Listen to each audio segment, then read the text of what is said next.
The Essential Education projector range from Hitachi sponsors ICT programs.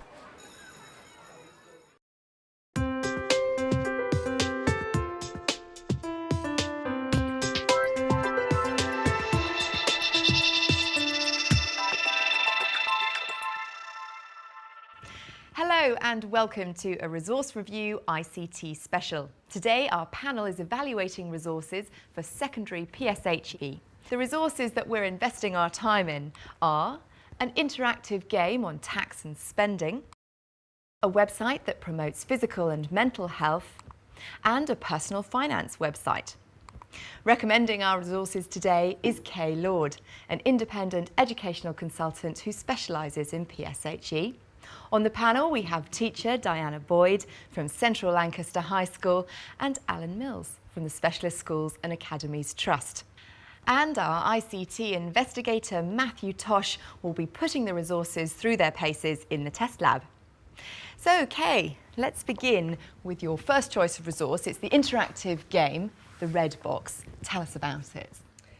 Well, I chose this because it's an interactive resource that spans the whole of Key Stage 3 and Key Stage 4. Okay. But it's also supported by a video and some hard copy teachers' notes.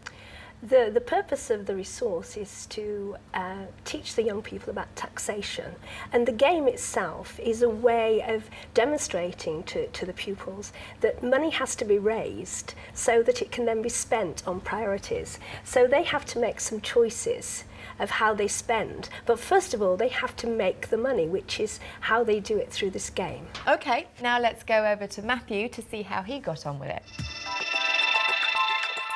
I bet you can't wait to see this one, budgeting, VAT and excise duty. It's all here on the Redbox website.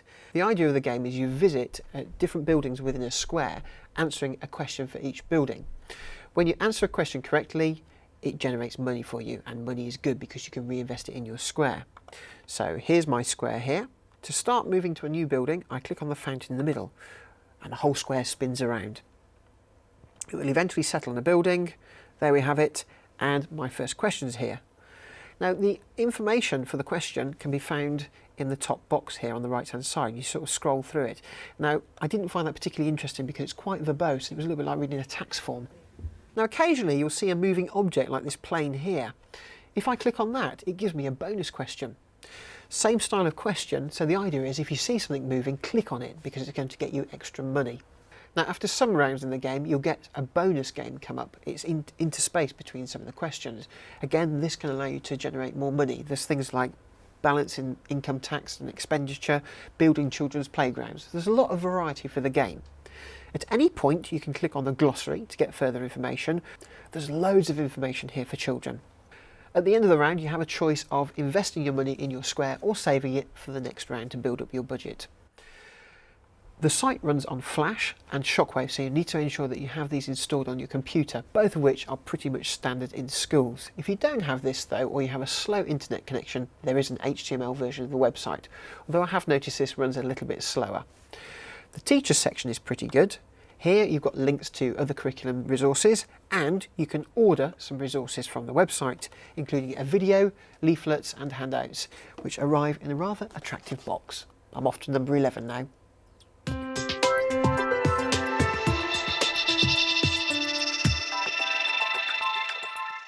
Okay, I got a very good feel of the square from Matthew. Who do you think this resource is best aimed at? What age group? I think it's aimed possibly better at Key Stage 4 because it is information heavy. There's a lot of reading, and my concern would be for children who have some literacy problems, because understanding the information is implicit on making the choice. So my view is it would be better with the Key Stage 4 pupils. Right, okay. Well, let's turn now to Diana. You've actually used the resource with your pupils. How did it go down? Yeah, well, I used it with a Key Stage 3 class, a Year 9 class, and initially I think there is a temptation to use this game as an introduction to the topic. But to be perfectly honest, I don't think it's possible to do that. I think it's really important to mention that the pupils' learning has to first of all be put into context. They have to have an understanding of the ways in which government raise taxes to begin with. I mean, I'm lucky enough to have an interactive whiteboard in my classroom. So working with a mixed ability class, particularly visual learners, it's very useful from that perspective. Okay, well, let's bring Alan in. What do you think of this resource? I hope there's a moral dimension to this, because some of the questions, in my mind, need a great deal of interpretation and discussion by the teacher. There were discussions about army, terrorism, a whole lot of things there which were not purely about tax. They were issues about how we spend our money. Also, the look of it, I actually think the look of the website is fairly pedestrian. I mean, to me, it looks like something from a game from 10 years ago. Okay, we've only just got time for a quick comment from you. I would tend to agree with Alan. There are some issues with it. It's free though, which is free, a very positive and point. each of the activities are standalone, so you could do a pick and mix. But again, we're back to the resource is only as good as the person using it. Well, on that point, let's move on to Kay's second choice of resource. Kay, this is a free website called Mind, Body and Soul. Can we have a look at it and tell us about it? This is a website, part of the Wired for Health series, which supports the Healthy Schools programme. It's not a new site, it's been running since about 2004. This particular aspect of it is Key Stage 4 specific, and as you can see, it deals with a whole host of topic areas which are pertinent to the Healthy Schools Award. It's got a teachers page, which again is really, really useful. It's also useful for students who are researching, gathering information, checking their knowledge and understanding for group work, class discussion, project work, or just merely for their own personal interest. Okay, well, let's go back over to Matthew then for a tour of Mind, Body and Soul. If you want to give young people the chance to get the lowdown on a variety of health topics, then this website really is the one to go for. You can see on the main startup page here, there's a list of various topics available, and I'm going to click on smoking. Now, each section is split up into further categories, so young people can go directly to what they want to find out. So we'll have a look at the health effects. This page, there's a lot of text on it, although it's all relevant to young people. And as we scroll down, you can see it's split up with icons to ease navigation and ease reading. If I click on this one here, a pop-up window opens, so you'll need to allow pop-ups from the website. And if you click there, a little snippet of information creeps in. Now, this page is quite text-based, but some of the other sections have a lot of variety in them, so it makes it a bit more interesting to navigate around. You can see it here on this cigarette picture. If I click on the cigarette ash, a bit of information about the chemicals in the cigarette comes up. Back on the main page, there's an extensive search facility. There's a search button here. You can search right the way across the website on a variety of health topics. And there's a really good links section, giving links to various support agencies. And it's not just website links here. There are addresses and telephone numbers as well. I think that's really good. There's a good teachers section as well. And this has got support information, links to the curriculum, ideas for lesson plans, that sort of thing. The final bit I want to show you, though, is the health conditions page.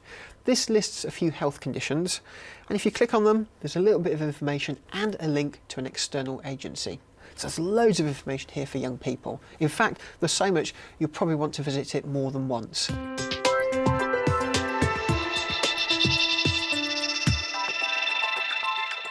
Okay, this is a vast resource. There seems to be a lot of information on the site. Is there too much information on it? I don't think there's too much information, but like most websites, there is a lot of information on there. And it does rely on some preparatory work by teacher to set the scene for the topic so that the young people are confident to go in and find the information or work on the quizzes to test out their knowledge and understanding. Okay, well, Diana, coming to you, did you find you had to do a lot of preparatory work with your students? No, absolutely not. I think this is an excellent resource. I used it with a group of Year 11 boys, and teaching emotional health and well-being to Year 11 boys isn't the easiest thing to do. No. So I thought that the website itself was an excellent way in, and 5 of the boys actually commented on how good they thought the website was. The second thing that I noted about it was the opportunity to explore cross-curricular links. I thought they were very clear, so the links between PSHE and citizenship were very clear, decipher from the website, and that was able to inform my planning and my sort of long-term planning as well. Alan, you've been nodding a little bit over there. What do you think? I do think it's a good resource. I think it's interesting that the actual clients themselves found it interesting. That's the most important thing. It's always very easy to look at a website and say, it doesn't work for me, but if the people who are using it, that it's intended for, have actually made positive comments, that's fantastic. But the thing that goes on from that is there's always a problem with issues of some sort of contention, like the subjects of this particular website, if you can't get to them because there's some form of filtering in your school or in your authority.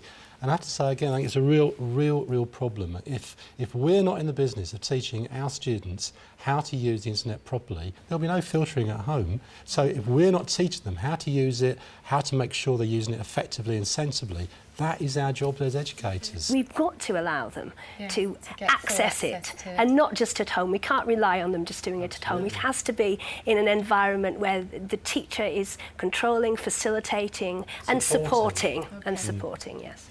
All right, well, time now to move on to Kay's third choice of resource, My Money Matters. Now, this is a free website again, associated from a bank though. It's about personal finance. Tell us more about it. The reason I chose this one is it's very much about the personal aspects. This is really about how I budget, my responsibility for my budget. So how does this resource work? It's a series again of information.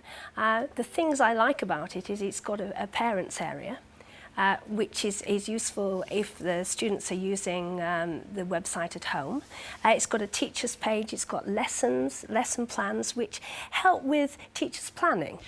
Diana, there are case studies on the website, and I thought that was something that might appeal well to students. Is that what happened with yours? No, unfortunately Oh, not. because I thought they were really lovely, those case studies. The class that I used this resource with really struggled with it, and to be perfectly honest, so did I. I thought it was very dull, very boring, and I agree wholeheartedly that pupils must be taught about personal finance, but I don't believe that this is the resource to use to do that.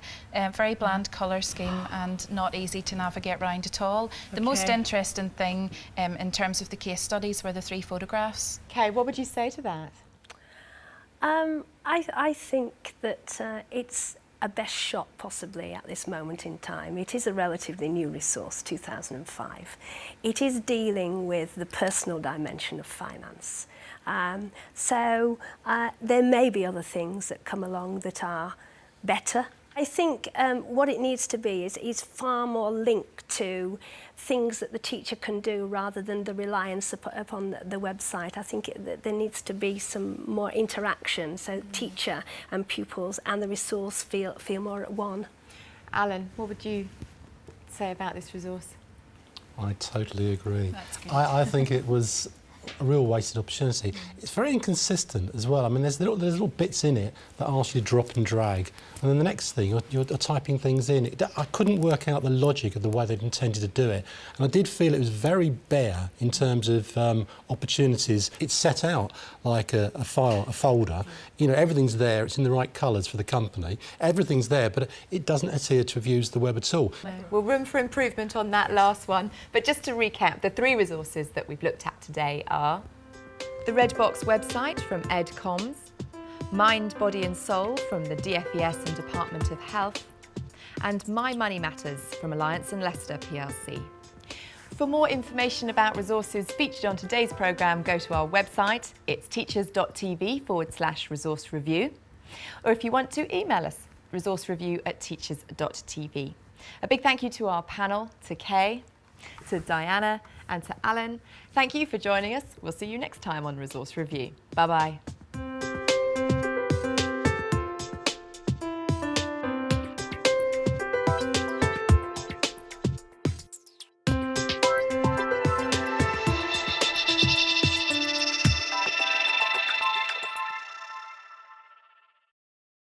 Essential education projectors from Hitachi sponsor ICT programs.